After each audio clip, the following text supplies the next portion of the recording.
মাছের মাথা দিয়ে পুঁই শাকের এই চচ্চড়িটা আমার বড্ড বেশি পছন্দের। সত্যি বলতে গরম ভাতে প্রথম পাতে যদি পুঁই শাকের এরকম একটা পদ থাকে, তাহলে তো দুপুরে খাওয়া দাওয়াটা একেবারে জমজমাট। গরম গরম এই চচ্চড়িটা খেতে তো অপূর্ব লাগে। তোমাদের কার কেমন লাগে একটু কমেন্ট করে জানিও। আর সত্যি বলতে যে পুঁই শাক খেতে ভালোবাসে না, তাকে যদি এরকম একটা চচ্চড়ি বানিয়ে দাও না, সে তো আঙুল চেটে খাবে। তাহলে পুরো ভিডিওটা দেখতে থাকো আর আমার সাথে থেকো। ভালো লাগলে অবশ্যই একটা লাইক করে আমার পাশে থেকো, মিষ্টি একটা কমেন্ট করে জানিও তোমাদের কেমন লাগলো। নতুন বন্ধুদের অনুরোধ করব চ্যানেলটা সাবস্ক্রাইব করে দেওয়ার, ফেসবুক পেজ থেকে দেখলে পেজটা ফলো করে নেওয়া। তো চলো ভিডিওটা শুরু করা যাক। নিয়ে নিয়েছি পুঁই শাক আর নিয়ে নিয়েছি দেখো এখানে বাকি সমস্ত সবজি। চচ্চড়ির মধ্যে তুমি যে কোনো সবজি চাইলেই দিতে পারো, তাতে করে খেতে বেশ ভালো হয়। আমি নিয়েছি এখানে কুমড়ো, বেশ কুমড়োটা সুন্দর ছিল, টমেটো, বেগুন, মূলো, আর নিয়েছি এই দেখো দুটি পটল। পটল কিন্তু এই পুঁই শাকের চচ্চড়িতে ভীষণ সুন্দর লাগে খেতে। তোমরা যদি চাও তো স্কিপ করতে পারো, কিংবা আরও কোনো যদি সবজি যোগ করতে চাও তাহলে সেটাও করতে পারো। এই টাটকা টাটকা পুঁই শাকের টেস্টটাই একটা আলাদা রকম। সমস্ত সবজিকে ধুয়ে কেটে পরিষ্কার করে নেব।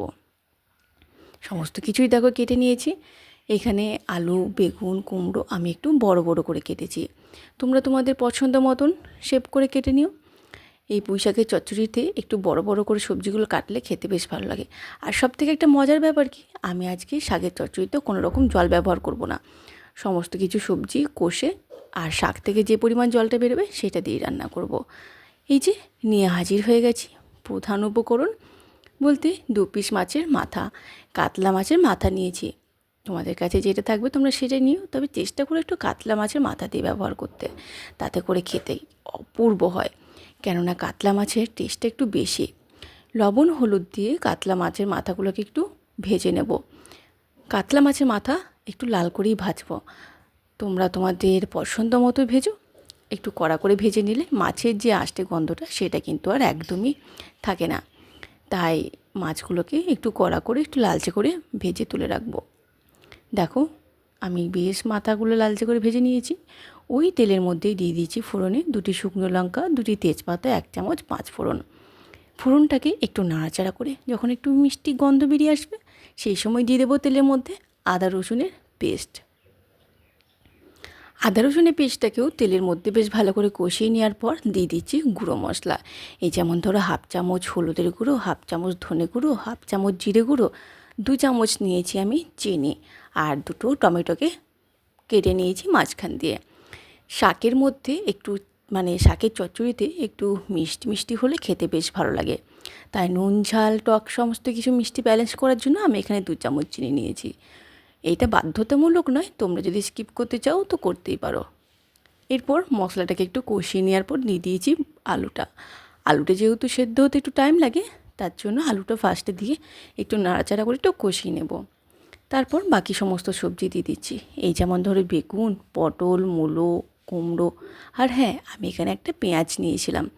পেঁয়াজটাকেও কুচি করে দিলাম। পেঁয়াজটা তেলের মধ্যে দেব না, এই সবজির সাথেই দিলাম। তাতে করে পেঁয়াজটা গলে যাবে বেশ ভালো, আর টেস্টটাও বেশ ভালো নিয়ে আসবে।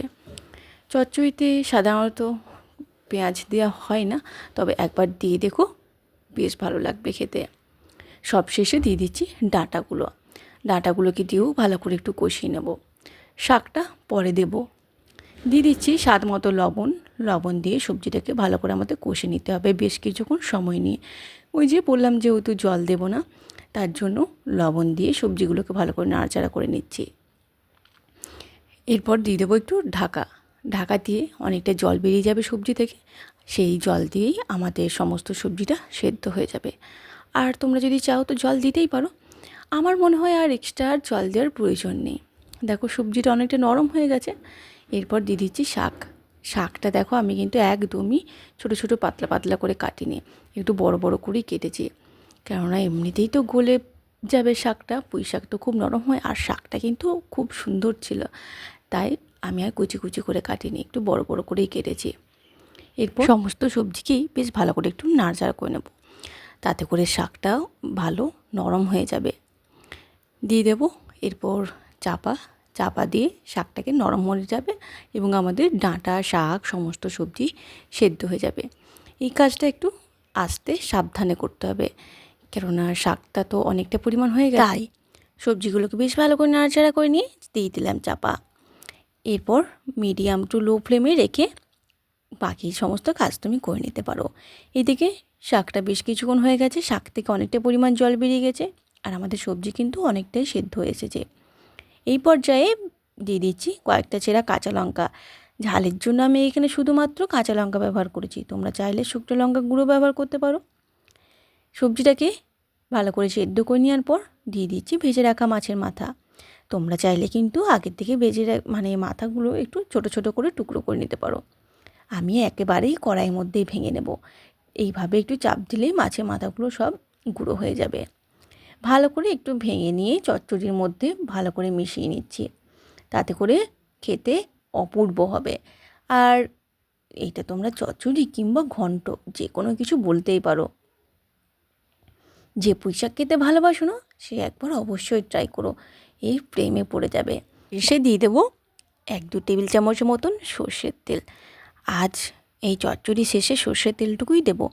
তোমরা যদি চাও ভাজা মশলা দিতে পারো, তবে আমার মনে হলো এই মাছের মাথা পুঁই শাকের এই টাটকা একটা স্বাদটা, তার জন্য আমি আর আজ ভাজা মশলাটা দিইনি।